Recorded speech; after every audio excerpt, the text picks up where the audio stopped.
what will you play in this position? It's black has just played king f8. This was from my first round game against an unrated player in a tournament in Vijayawada. So bishop h6, king moves, and now we take the bishop. Takes, and the whole house is gone.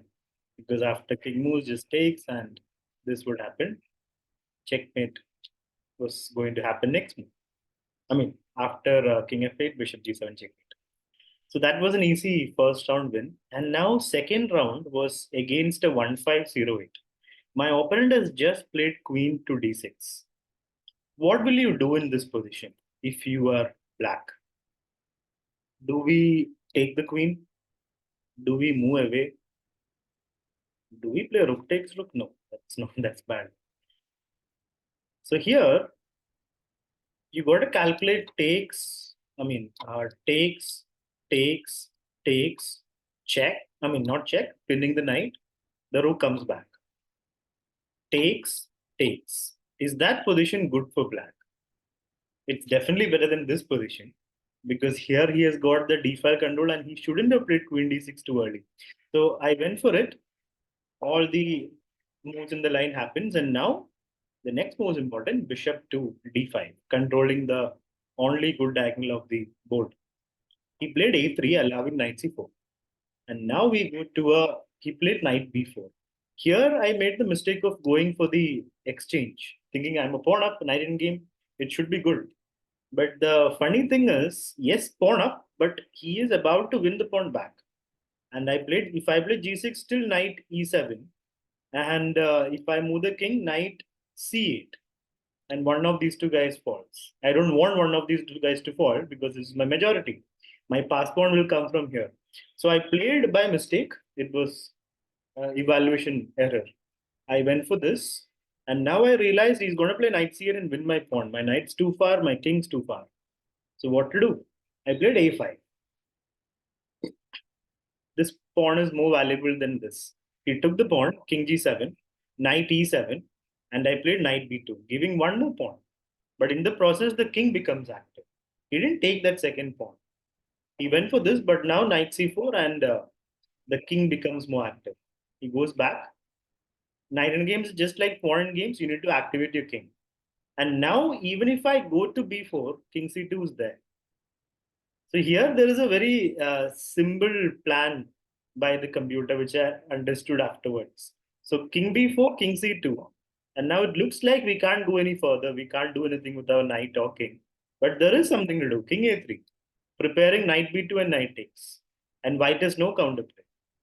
So this was the smoothest win there. But I played knight e5, equally good. h3, knight moves. And now I get the h pawn. And that's also a pass pawn. So here I knew I'm winning. So I just bring the king into the game. One more pawn falls. The king had to go in there. These pawns don't matter because the h pawn is going to promote. Here he resigned. So I was on 2 out of 3 because it was the first day and I had traveled in the morning. I had no sleep. And I wanted to get through the third day without any loss.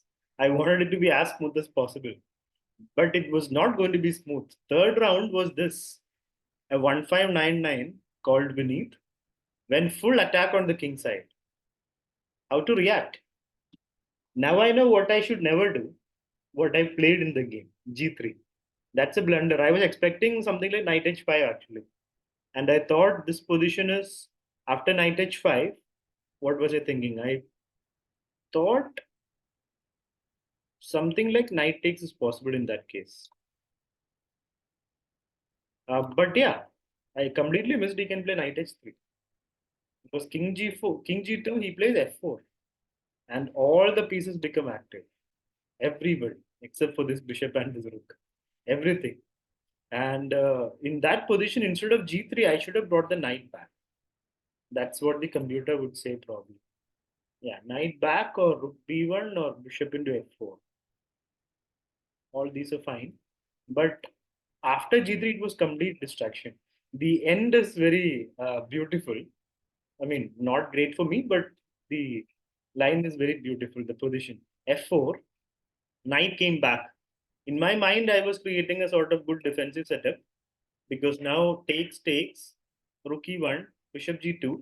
I am expecting queen d7, queen h3, but then I was planning bishop d3, queen d7, and I was planning bishop f1 and rook e3. Like bishop f1, if queen comes in, queen d3. That way I'm connected to the bishop and things are all fine. I mean, of course, knight f4 ideas are there, knight h4 or f4, but that was a plan. But then I completely missed the fact that he can directly take, and then queen h3 is just mate in two. So here I resigned because if king takes, it's mate, queen g2 checkmate, and rook takes is also mate because the pawn is defended. So that was a sad end to the first day for me. I ended on 2 out of 3. Not bad, but not great either.